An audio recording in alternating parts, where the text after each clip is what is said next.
Hi అండి, welcome back to my channel. ఇంట్లో కూరగాయలు ఏం లేనప్పుడు ఇలా ఒకసారి ట్రై చేయండి. పల్లీలతో పచ్చడి చాలా బాగుంటుంది రైస్లోకి. ఏమేమి వేసుకోవాలో చూద్దాం ఇప్పుడు. దాంతో మీకు చూపించిన స్పూన్తో ఒక 3 టీ స్పూన్స్ వచ్చేసి పల్లీలు వేసుకోండి. పచ్చిమిర్చి ఒక 10 వేసుకోండి. కారం అయితే 10 సరిపోతాయి. కారం లేదనుకుంటే ఇంకొన్ని వేసుకోండి. ఫ్రై చేసుకుందాము. చూడండి, అవి బ్రౌన్ కలర్లోకి అవ్వాలి. బాగా అంటే బాగా ఏం కాదులేండి, నార్మల్గా బ్రౌన్ కలర్లో మార్చేలాగా చేసుకోండి. గోల్డెన్ కలర్లో వచ్చే వరకు. పచ్చి వచ్చేమో బాగా మగ్గాలి.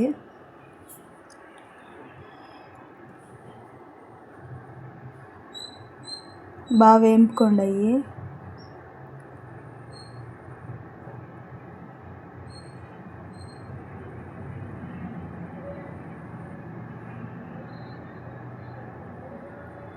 అలాగే టమాటాలు తీసుకుందాం.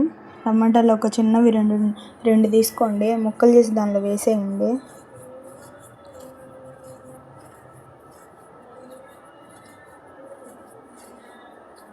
అవి కూడా ఫ్రై చేసుకుందాము.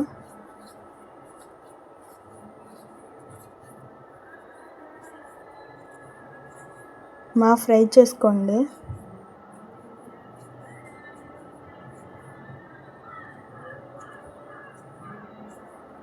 పక్కకు తీసేసుకోండి. నాకేమో అవి సరిపోయినాయి, బాగానే మగ్గినాయి.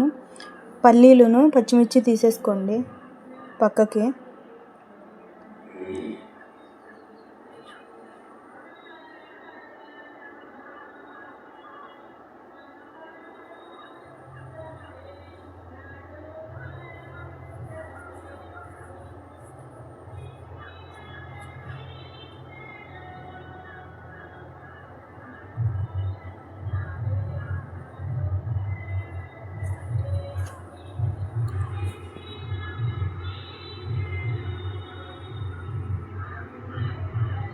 టమాటాలు కూడా పక్కకు పెట్టేసి టమాటాలు కూడా బాగా మగ్గనివ్వండి. అలా అయిపోవాలి టమాటాలు కూడా.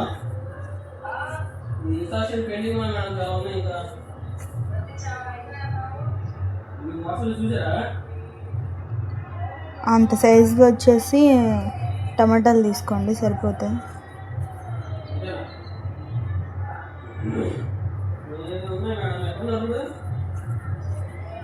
రెండు టీ స్పూన్లు ఉప్పు కూడా వేసుకోండి.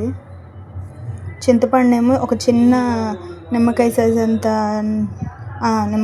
అంతది వేసుకోండి. చింతపండు వాటర్లో ఇప్పుడు వేసేయండి మిక్సీలో అన్నీ. కావాలంటే మీరు రోట్లోనే రుబ్బుకోవచ్చు. నాకు టైం లేదని దాంట్లో వేస్తున్నాను.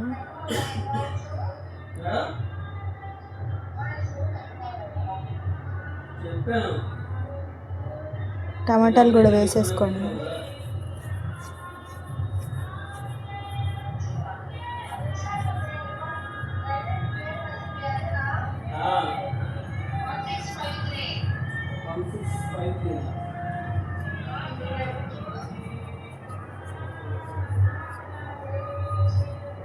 చింతపండు కూడా వేసేసుకుందాం.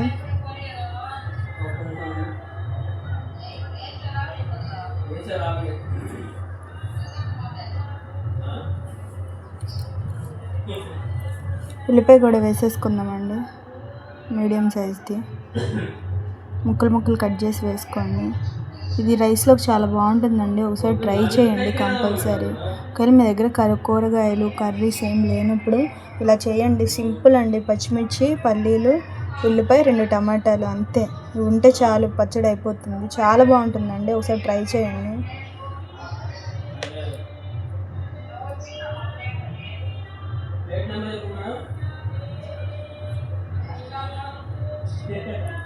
లైక్ చేయండి, షేర్ చేయండి, సబ్స్క్రైబ్ చేసుకోండి. సబ్స్క్రైబ్ చేసుకోవడం లేదు ఫ్రెండ్స్, సబ్స్క్రైబ్ చేసుకోండి.